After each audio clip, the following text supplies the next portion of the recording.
la radio d'opinion, c'était Hervé Gattegno. Bonjour Hervé. Bonjour. Décidément, le Parti Socialiste est en pleine il se passe toujours crise. quelque chose. Oui, et les tensions là sont à vif, si je puis dire. Votre parti pris, au lieu d'une clarification, François Hollande et Manuel Valls vivent en cohabitation. Que voulez-vous dire? Vous savez, on s'est demandé pendant 24 heures après la fameuse tribune de Martine Aubry contre la réforme du droit du travail et la politique du gouvernement, on s'est demandé pourquoi François Hollande ne réagissait pas tout de suite à l'implosion ou à la quasi-implosion de sa majorité. On s'est demandé ce qu'il pouvait dire ou ce qu'il pouvait faire pour essayer de l'empêcher. Son avion était en panne. Oui. Pas seulement son avion. Alors finalement, François Hollande a eu quelques mots très mesurés hier devant les Français d'Argentine pour défendre le projet de loi de Madame El Khomri, sans citer Martine Aubry pour ne pas envenimer la crise et en invoquant un esprit d'équilibre qui devrait, d'après lui, inspirer cette réforme, ce qui annonce probablement quelques reculs sur le texte. Alors François Hollande parle d'équilibre, mais si on regarde bien, ce qu'il fait relève plutôt de l'équilibrisme.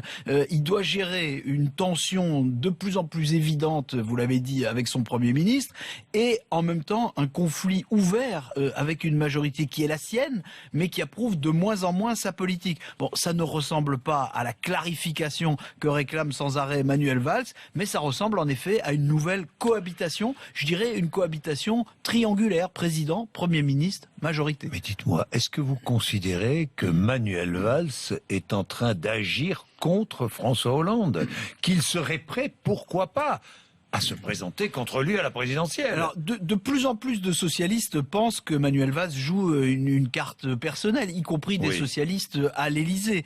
Mais ça ne peut pas, probablement pas, se terminer par un duel. À la fin de toutes les cohabitations précédentes, puisque c'est comme ça que j'appelle cette situation, le Premier ministre s'est présenté à la présidentielle et il a toujours perdu. C'est un argument assez dissuasif. Ensuite, la position de Manuel Valls au sein du PS ne lui permet pas vraiment d'affronter François Hollande. Manuel Valls a toujours été minoritaire dans son parti.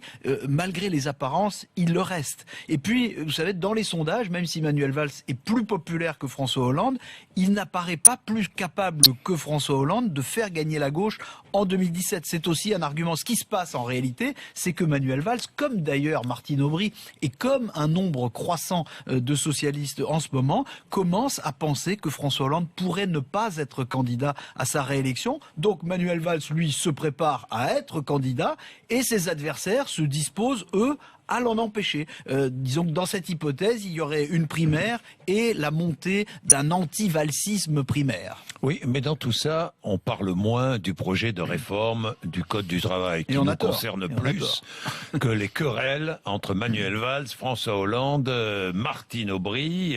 Vous pensez que ce projet peut finir dans les sables mouvants, comme la réforme constitutionnelle? Vous savez, François Hollande va tout faire pour essayer de sauver ce texte, ne serait-ce que parce que ça lui permettrait aussi de sauver la face.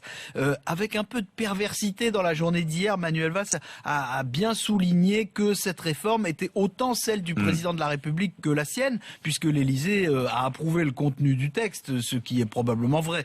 Le problème, c'est que en l'état, il n'y a pas de majorité à gauche pour voter ce texte. Et le comble, c'est que on a vu ces dernières heures, une partie des Républicains se disent prêts maintenant à... Bruno Le Maire hier matin. Bruno Le Maire hier matin, Alain Juppé sur BFM TV, François Fillon ce matin dans Les Échos. Il y en a qu'un qu'on n'entend pas, c'est Nicolas Sarkozy. Pas mais où il est encore, passé? Où il est passé? Il était en probablement vacances. qu'il va être obligé lui aussi de donner son avis sur ce point.